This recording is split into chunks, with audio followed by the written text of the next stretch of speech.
Le jamana mnabo yokuru do sigi wasa kasika hagli jigabo ke mimba to bemsa ke chukumina kalato ke watika ani anjanyo sido mgo ni nyonche abaro damna abuna kuma amikuma kan ni kuna fonu damnela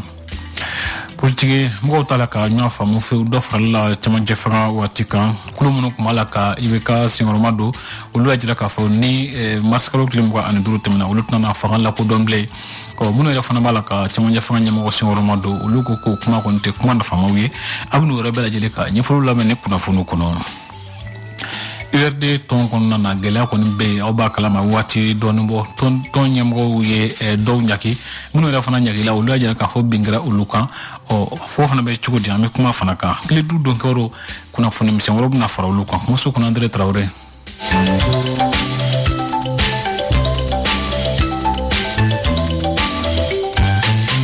sana sabasoro nege kanyata ani sheki sanfe jilbaba sisu alichola kuma ke sukuno kle du don koro anya fote kalata ke wati kura ko kuma chere no kosube malini ajenyo no nyanche o sika fodo damna na wasamba to benyo abska sura kula chugomina ministre mnyese do marama ni fasoko kuma la selado colonel Able Maiga mi fa ko kankola me ambe gilamna sisa bodonga fo franchement jegulu tombe namu le considéo loué sanction no ta gilado ta anga jamna kama anga jamna nyimo colonel Asimi Goita ko ay mo fo gouvernement anga fere nyini mo wato malionga la nyini moy no jamna josion ko do fali ni communauté internationale no CEDEAO ni Union africaine ulfuna ka la nyini moy anga sega ben kumala o benkan kofe ana fama ere moy anga sega chronogramme do sur transition be banque mamna mu bato kala tabe sega ke gagner kasro mangantala mais mu nyini communauté internationale fait kala tabe gouvernement de transition ka baradroy sananga se kala tama feno be fanga o lu jatemne mamu le ko réforme politique institutionnelle jamna ere jolembe semunuka anga ulu jatemne ko no anga constitution ani kala ta o sega organiser gagner ka je kulore sigisenga nume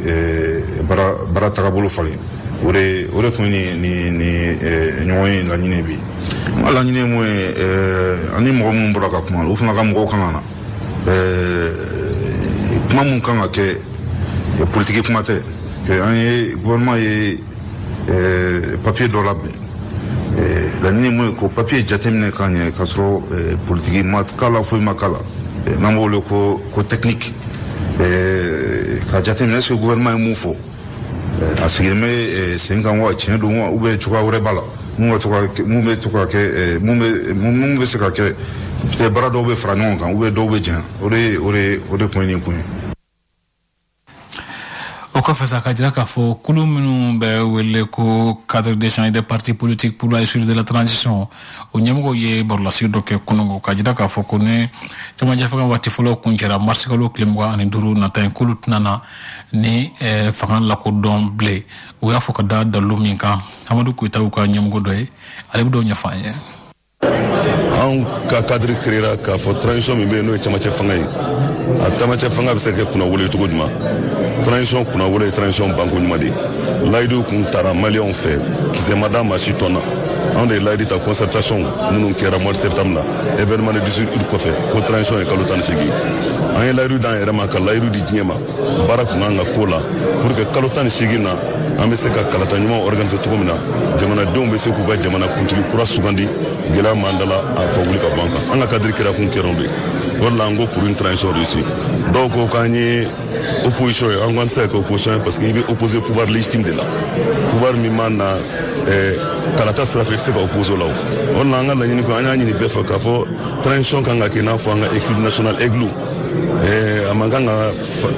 parti prima kanga yala ambere kanga fa no mais malheureusement wakil no shimabo fo kana blague gila kono bi gila ni na sanction banca gila ni na gila banca maya fo a banca mama fo a banca na mawuli kan jodi bisano ga kila fra no ga ala ka kisa so let ni o la ngo sanno an kuma laɲini 27 ka se ka respecter n'o ye élection premier tour ye transition kun kan ka cɛ le 25 mars 2022 parce que président kura kun kan ka serment prêter de la Bandaw ne Hachimi serment prêté le 25 septembre ou rentrera en fonction le nouveau président devait rentrer en fonction le 25 mars réalisme de objectif ba irana bi objectivité ba irana bi ko tse kake wala nga kalo kala jame franyo nga me kalo konoto proposer to komna o kalo konoto anga se ka autorité civile soro o kalo konoto anga se ka gouvernement neutre soro o kalo konoto gouvernement ka soro gouvernement mi impartial min tian ka foka be dola gushi min ya mali doron kama min ga bara ke ka jamana affaire courantu no e ka mission régulale no ke régalienne plutôt ani ka élection organisée bi gela mi manka sanction mi manka do retew parce que lay mu fo amase ka lay lutine o sanction no nga to be ka wuli ka bon o la me lay ni ke président la transition fait mali famo be fa nga ba fra nyonga mali ni ambe détail ambe beta mali kile no de betuno nan sona abise ka ke na ma son ka to kuma ho ka hola nyem bi ni ala jebi CDAO ane CDAO mu gote ni ala jebi ani nyem go chama de code lo nyona andu to jamana jamana badi ani ñoo ladon jamana de ani jamana de badenya jamana ani jamana de sinja jamana ani kelefa mo be de kadi on de kele donc anga bo disuru do ko sa anga fra non ga se ga proposition ge an bon ke law ko no pour que sera ga se ga sanction wuli jona ka bo proposition concrète ka ke ni na fe do ko wat calendrier ñini un calendrier raisonnable no ye muyi ambe se ka jetemine ke ambe bon ko gela ko na to duma wati kono wati mi se ka ke benkai wati mi se ka ke wati fana sombe ke mi Isaka ujimu fana ye kule mgodoye ali aserte faso ka wele nye mgoya imi fako kan kula me Nye hakili jagabo ke ka gafe mimba yira ka fo transition kun bolo dara no chamanche faga maseka waleya aketumala ka daka jamana marabawo maseka ujo jorlo maseka constitution ni charte la bato ma nyi kuma munu fa kuluma yoro ko ni miye betara ni miye ode ka fo ni le 25 mars no sera ka so président kura masiko kuma mi me fanga la bi no e président de transition ani CNT ani gouvernement en tout reconnu yala ni amu wero ko ni baro dum no bolo dale o baraw de bena sigi senga ka do jamana kono ka assemblée ke sigida fambe ka nyefo moyo parce que sanction mun tra CEDEAO fait CEDEAO ma bi mali gaw mali nyemo de ma mali sharia la batu ani sharia mi mani jeche la CEDEAO e sanction muta amajani ambako ne retara kasula o de kama tout à fait sanction ngata parce que sanction nga jamana e jago ke jamana de nga jamana e takama jamana de na fora ko sanction taraka nan sigi nyon be bla nyon ka ni je bla nyon na a gelea bi munu be ga million biolon duruta ka foro ko kalo saraka luta gelea do million kebebe munu bolo luta gelea do munu be wa CNT la no million keleni wa ke million fla fo million sabata kalo la luta gelea do me jamana do de ba kololo la mo joli be mbi me nga bara chena chencente ka sambi brigi gusi la teka brigi gusi su gonna be bi yere nyini mo ga minon bloquer le porula o gelea munu flenie o go turda CEDEAO teo munu nyu poro faka ka ba sharia ma awdu nyebala o be ga digata ku ni CEDEAO be kuma ko ga be ko doka donc jamana amake tonyo liganza yo cadre de chaîne de parti politique mo ka ni kunle nay M5 Jamil Bitari hakila da kan kula me. Relecture de la charte, c'est une des recommandations fortes. Assise nationale de la refondation est minquée. On a dit que ça a un caractère exécutoire. Le gouvernement est dans son rôle. Le gouvernement est en train de travailler à ça. Bon, c'est l'ironie du sort. Comme maçon. Bon, bien reste qu'il est beau comme quoi. De toute façon, nous estimons que Bekiga Barak, l'essentiel c'est que les résultats où nous serons là, c'est soit des résultats allant dans le sens, en tout cas, de l'esprit collectif aujourd'hui. Dire que on croit là, c'est comme si on est encore dans l'ancien système partage des gâteaux. Partage des gâteaux, faut la tourner. Malion Segana, Malion Torola, Malion Nyanina. Donc vraiment, Jamana Birom, si ça, on n'a plus besoin de ça. Vraiment, on n'a vraiment plus besoin de ça. On estime que Manaka Chouko, Talenye fait, ni nous vraiment ni transition autorité ou barake bon nantara élection na ni min gagnera ça veut dire que jamana don akilnata be otigla mo de no fait anya fote kuna funi kuma watila irde tan konna na gela babe ni watila sawla ton nyama mamulo sa professeur esel kusanuko uye do nyaki kabo ton konna na akira da lumunu kan Ibrahim Sila ton nyamo da ngalame an ka sariya la ni règlement intérieur ta k'a lajɛ fɛn dama dɔ bɛ yen n'o kɛra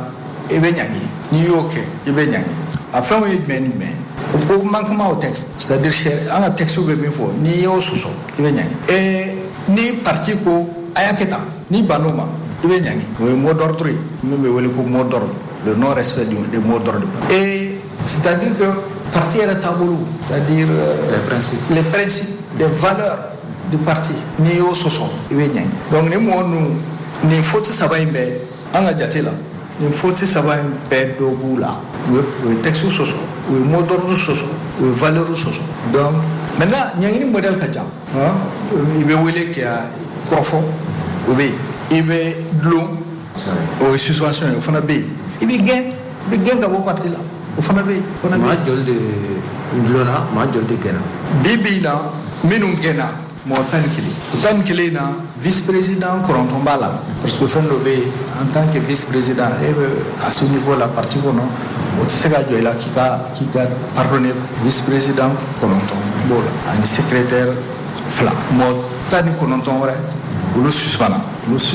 vice président b'o la secrétaire b'o la mɔgɔ simple b'o la mais min bɛ fɔ ka fara nin yɔrɔ in kan c'est que nin bɛɛ lajɛlen o ye bureau exécutif yɛrɛ membre de ye bureau exécutif membre de ye ninnu ye donc maa 30 bɛɛ bɛ bureau exécutif national yɛrɛ la c'est mɔgɔ wɛrɛw tɛ minnu taara fan wɛrɛ fɛ c'est des membres du bureau exécutif national olu ye suspendant ou bien ka o gɛn mais mɔgɔ wɛrɛw bɛ yen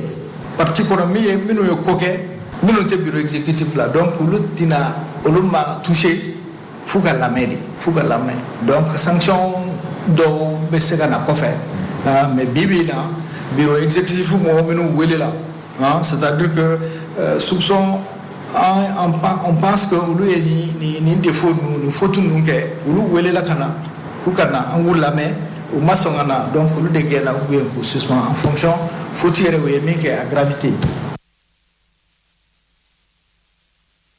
o kɔfɛ sa minnu yɛrɛ fana ɲagira olu la ɲɛmɔgɔ dɔ ye abdurahman jara ye a ye min fɔ a ko kan ko lamɛn. a fɔra ko dɔw gɛnna ko ne bɛ mɔgɔ suspendant fɛ ne ma dimi o ye ne y'u ka papier de ɲini ka kalan o ye ne gɛn ni daluya jumɛn ye o ye ninnu gɛn ni daluya jumɛn ye papier in kɔnɔ k'olu y'an wele k'anw ka t'u ka wele lamɛn olu bɛ bere d'anw ma kelen papier in kɔnɔ k'olu b'anw ɲangi ko parce que ko parti sariya sɛbɛn dɔ de b'a fɔ ko k'an ɲangi mais ni tiɲɛ don ni hɔrɔnya don ni laadiriya don parti sariya sɛbɛn min b'i yamaruya k'an ɲangi i ka gafe kɔnɔ i b'o sɛbɛn o sɛbɛnnen t'a kɔnɔ komi u t'a dɔn an b'a f'u ye ou bien u b'a dɔn u bɛ kalabanciya la an b'a f'u ye article 72 o bɛ mun fɔ ko toutefois l'exclusion est prononcée d'office c'est-à-dire pour que parti ka wuli ka parti tɔnden dɔn gɛn ten siɲɛ kelen koba damadɔ bɛ yen fo parti tɔnden o ka olu kɛ o koba 4 ye o fɔlɔ o ye jumɛn ye ko détournement attesté des fonds du parti ou des deniers publics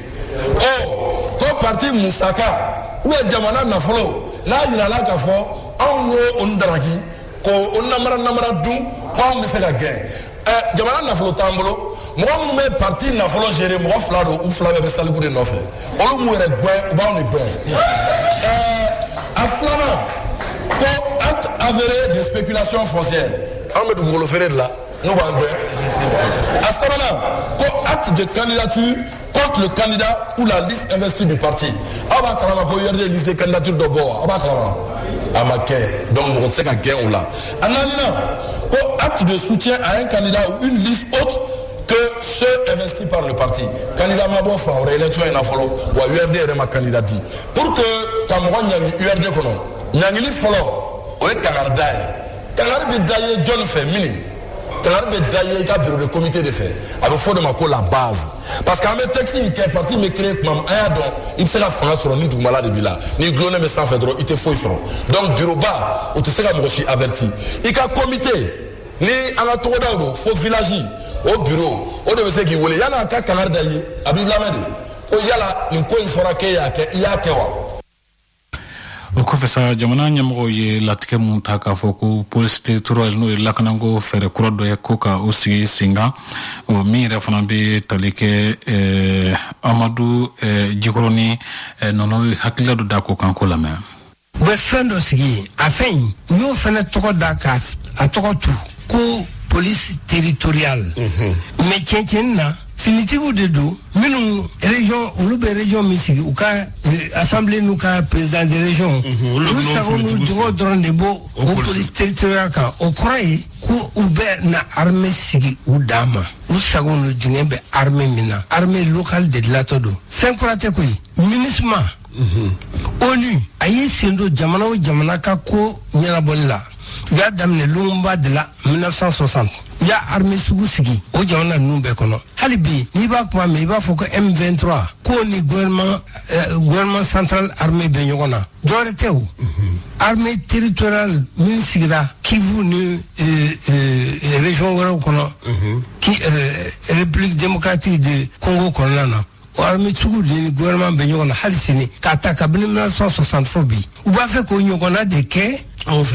fait ka d'abord Kidal fanfela la muna parce que nous armée sigu sigirai nous na anga armée binyogona krebe to sina o yare di kadi tama parce que ko kele to sina be pétrole bo be diamant bo be uranium bo udama douane kotala taxe wala to kotala babo comme avec Congo tchumi depuis 1960 bet na Congo richesse bo sans taxe depuis Irak guerre kera Irak pétrole bebo guerre be mais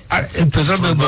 kabini Kadhafi fakara Libye guerre be mais pétrole bebo onyogona debek nga boloda ka ke Mali kono u ka armée sirala u ka finitiki problème o di tous les mecs au accord kono o di atuni banembo yoroye ka sababu ke armée glali de do par région bête avec dame ulula mais peut-être à dans Oluda donc ni armée de la région Benika armée benjumé bokono mentokono ne tunye Amadou Djikoroni alama la alika akli tiga komando yen yamunu forada de kledo sans fait samba fla ani taniduru wati ay la somani minke kanyesi police territorialement au cours de enflé au de keneka niebi o kofe mitalike Kassim Traoré anka donc waro belebele ati kuma so kono achi anga ay restaurant bula bi Kassim ni ula banu la andre ko bajitila erelu edu goleno donc waro kofe etiya ka ciade bon aw bianga do abaka kanye ka ba tabarikala aywa amado yu politiku jato muna kusube o ambe wulika jom na sisa jamana en kono oni oye kalataw ke wati kura kuma ci alendo o ebisiga mu fo mo akula siga fodo kono bisina ouais amasiga mi fo e ka fo kabini malini seda o fora ngongo so ngongo en ko fe be ay ka fo ko janvier kalo salent le tan nani tamana do mbora ka ira ka fo ko o faso ko be uye o e jenstra parce que la ini mun tun kelo no ayato moko tama yu bolo sigi ko ka fo ko ka ko la jaji nyama jolina o de la Algérie ngani ata ka fo alebe fe ka ke fo ngongo kenda médiateur son walbay ani CEDEAO ni nyogonche ale o la ini ino africaine fe bon yasa o ka se ka lawalea ina mali jamana refa ale ka ngani ayira ke ka nyesi CEDEAO ma ni wa ayira ka fo ubse ka puma nyogo fe o la mali nyogo ye ni wakati laba na anya ka fo kunu ne bi mi ye jakulu flasiki senga jakulu folo ministre de l'administration territoriale ministre mo mbanga jamana kona CEDEAO mo ko be ambassadeur anangira ka ministre damado ulube ka barake ula o ye ka élection rebe kani dati munu ye an wakati munu konnana unulu bina nyogonyo ula kunu uya akokuru mo karlike yo hakna bawdi nyogoma ulu fana ka expertu ni CEDEAO expertu ye ulu kangana donc nulu nana ubina na nyogo hakina falen ka sebe dobo no sebe no bora sa ubusura ka foko ubena o kan obe chikata CEDEAO ma nga ulu ka sebe tetaga tate parce que ulu est technicien onde ulu ba di comité diplomatique fana kan no oye Ablaye Diop ye ale fana kala no ko sigi Algérie bo konnana Sierra Leone no ni Nigeria ulu jamana waro fana be munu naleno ube Mali de mo konnana ka laje tugamina ni sebenye absega di CEDEAO jamana nyemogoma nga bela jilen kono gwane no wati na parce que lagne kaw Sénégal kaw ule chidu ka jamana kuntiki ma ka fa na te fe ni kalo intle tan duru ka se ka soro fermatike kono war por mo ko ulle no ku jobi ka fo ko degumbe ka doku luka keme sara la binan ne bina Mali kon nana donc na aturati atnana nye Sénégal tati biolo flamode luta biolo fly ouais luta biolo la ibo donc parce que ibo sera nga donc olu kuma ɲɔgɔnyaw de bɛ senna bi ni bɛn kɛra o ka chronogramme de bɛ bɔ bon ni chronogramme bɔra sira ka di CEDEAO ma a bɛ fɔ ma ko ka sanction dɔw wulili bɛ daminɛ mun na o ye jamana yɛrɛ bɛ se ka koloso ɲɔgɔn na cogo min taa ni ka seginw bɛ kɛ parce que CEDEAO sigikunba ye o ye maintenant min ye politique ko ta nasira ye o bɛ kimɛ ka kɛ ni chronogramme ale lawaleyali ye nka dugutuguma na min bɛ ka fɔ ni bɛɛ bɛ k'o ɲini o ye k'a fɔ ko furancɛla fanga ni dɔ bɛ fara a kuntama kan ka bɛn ni février kalo in ale tile 27 ye dɔw bɛ k'a jira k'a fɔ ko kalo 16 mais Mali jamana mɔgɔ minnu bɛ yen n'an bɛ ka olu ka kumaw lamɛn olu ta bɛ taa kalo san 2 ɲɔgɔnna ninnu na olu kuma b'a la ka kɛ san 2 ma o kumaw de bɛ sen na mais ko in nisɔndiyanba yɔrɔ yɛrɛ ye min ye c'est que bi mɔgɔ min yɛrɛ bɛ yen bi ni olu bɛ CEDEAO ɲɛmɔgɔya la olu yɛrɛ presselen don u bɛɛ presselen don hali n'a ye san 2 fɔ Bamanga ko ma bilen ouais parce que i b'a jateminɛ hali kunu kuma se ɲɔgɔn ye la CEDEAO mɔgɔw ko olu ka minɛn mun bloquelen don bi a ka ca ni ba n'a si ye kɛlɛkɛcɛ minnu b'u fɛ olu bɛ balo ni minɛn minnu ye ani fɛn minnu bɛ don ka na di olu ma Mali yɛrɛ kɔnɔna na a ka ca bon Mali fana ye tɛmɛsira dɔ de fana ye u fana bɛ se ka fɛn wɛrɛw lase yɔrɔ wɛrɛw fana na a kuma ka ca ni ko ye fura ye bɛn ye o kɔrɔ b'a jira k'a fɔ ko a ko ɲagasalen don kosɛbɛ mais a bɛna ɲɛnabɔ nka dɔ farali a kan politikimɔgɔw kɔni t'a la ka ɲɔgɔn faamu u b'a la ka ɲɔgɔn jaba an y'a ye kunnafoni kɔnɔ sisan a ye min ni politikimɔgɔw jɛla kosɛbɛ mun bɛ se ka ye nin ko sugu jukɔrɔ ni i b'a dɔn ko an ka jamana yɛrɛ problème baw ye mun ye André c'est que fanga ɲini ni faso jɔ tɛ se ka taa quoi mais malheureusement an ka jamanaw sigira ka anw kɛ o cogoya de ye tuma i b'a ye k'a fɔ n'a fɔra ko ka faso jɔ u bɛna fanga ɲini dɔrɔn a la sisan a filɛ nin a fɔra sisan ko ka charte ko k'o falen Mali kɔnɔna na yan nɔ bɛɛ b'a dɔn ni charte falenna dɔ bɛ fara CNT jamakulu kan a kɛra cogo cogo laɲini min bɛ ka kɛ o ye k'a fɔ ko ka kɛ mɔgɔ 147 ye i n'a fɔ wasabulon-kɔrɔ maa minnu bɛ yen n'olu bɛ kɛrɛfɛ n'olu dalen kɛrɛfɛ n'olu la ka mankan ci ka sɛbɛnw bɔ ka kɛ ni o ye olu yɛrɛ ko ka kura yɛrɛ fana sigi donc bɛɛ b'a dɔn k'a fɔ o kɔni n bɛ ka lettre ci yaasa n ka se ka jaabi dɔ fana bɛ fara ministre fana kan donc bɛɛ n'i ka wuli ka jɔ n'i ka ko kɛcogo don mais a kɛra cogo cogo bɛn bɛ se ka kɛ parce que jamakulu fana kɔnɔna na i bɛ mɔgɔ caman ye mun bɛ kule la dɔw fana bɛ yen olu bɛ taa dɔ wɛrɛ fɔ min ni jama tɛ ka min fɔ ye parce que démarche wɛrɛw bɛ sen kɛrɛfɛ minnu kumakanw di bon déjà bɛɛ b'a dɔn k'a fɔ ko ADEMA kɔni faralen don minnu ko k'u taara assise la donc jɛkulu wɛrɛw caman fana bɛ minnu ni ADEMA n'olu bɛ kumaw la bon nin ko ninnu yɛrɛ bɛɛ bɛ taa fori yɔrɔ yɔrɔ André o b'a sɔrɔ mɔgɔ caman fiye duuru la parce que n'i y'a jateminɛ a ɲɔgɔnye ninnu caman tun bɛ kɛ ni jamaba ye mais sisan n'i y'a lajɛ a tɛntɛnnen don a tɛntɛnnen ka tɛntɛn donc minnu ta a la i b'a jateminɛ k'a fɔ olu ye kuntilana wɛrɛw ta u ye layidu ta u ye kumakanw fana fɔ u bɛ kan ka minnu ti jango kunun ko tɔnsigi kɛnɛ kan Bukari Tereta ma ye polo ninnu si ma y'a ko kɛnɛ kan o fana kan ka fɛn dɔw yira dɛ de bon politique mɔgɔw don parce que i b'a dɔn ko u ka fɛn a ɲɛmɔgɔya bɛ munumunu de Tereta ye ɲɛmɔgɔya fɔlɔ kɛ bon Tereta bɔra la hakili la Musa Mara tun y'a porte parole o fana ta banna Pulo ye kalo 6 k'a kunna Pulo ka fɛn banna u y'a di yɛlɛma fana ta banna sisan u y'a di Sumare ma donc a bɛ munumunu ni ɲɔgɔn cɛ donc ni e ka fɛn fɔta ba tɛ i yeli nafa tɛna se ka ko la mais i ka tɔnw bɛ ye a kɛnɛ kan quoi kiiritigɛlaw tun bɛ tɔnsigi dɔ la bi n b'a dɔn olu ka ko a gunnala ko ka ca nka mun bɛ se fɔ maaw ye bi bon an bɛ se ka min fɔ labɛnw de bɛ ka kɛ parce que kiiri kan ka taabolo kura dɔw ta i b'a dɔn k'a fɔ k'u bɛ fɛ ka pôle économique kelen de sigi o pôle économique mɔgɔ min kan ka k'o kɔnɔ kiiritigɛla minnu fana kan ka ɲini parce que an ka jamana san 2 de ni kiiritigɛla tɛ ka ta donc kiiritigɛla minnu kan ka ta o kumaw ni o ɲɔgɔnyew de bɛ ministre ale ni minnu bɛ kiiri ko ɲɛmɔgɔ n'o ye procureur ye hakililadiw don o baaraw bɛ sen na nka a laɲiniba ye min ye ko don o juguya ni yuruku-yuruku o bɛ se ka kɛlɛ ka ban cogo di sabula an y'a jateminɛ kuma minnu tun bɛ ka fɔ o ye k'a fɔ mɔgɔ caman bɛ bi u bɛ ka musaka sara gouvernement yɛrɛ ye u bɛ ka musaka sara u ye wari minnu ta mais o t'u ka kiiri bali parce que mɔgɔ caman bɛ o yɔrɔ fili bɛ mɔgɔ caman na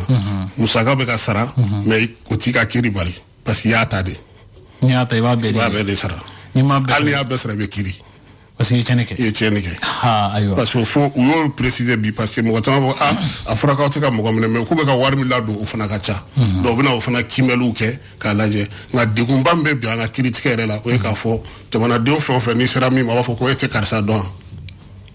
somɔgɔ ko wala o bɛ kiiri gɛlɛya an ka jamana kɔnɔ Aywa ni ko nu ka gele kusube o nga ifana yeli kene go jaranya sabula e pebula te chama munondi olunyana anka mo bisna le balle teni sa TNT de politique mo fo moyo fina bo de politique amake madame de 21h kibara msenu munumbe no no anyo no amudu do fo mo ko na pour ka se ko do famu an fana mo ko saba invité RPM mo ko ka Sekou Niamé Bathily Boulambaru ale be wasini fasul wato ali Sori Ibrahim Traoré ba do faire Mali voilà donc lu saba de bambulo nga juro fana be labla ni mo ko mba feka yini ngalike sabula amargo e kalo kelen soro o kalo kelen ko na dikun jumo yira fere jumo msekatike anga ta sira jumo fe amino haklina yini ngalike kula ko betay akana fo ma ko ina fo temeno me ka show mina bara be gagné Kassim Traoré na ka ma wolelo be nyosoro kenen kan ambi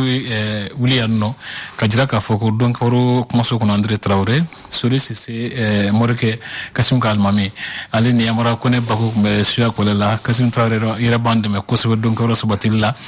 ka fara la selike jekulu ma to bela jele ka ma fo ko la ka sura tia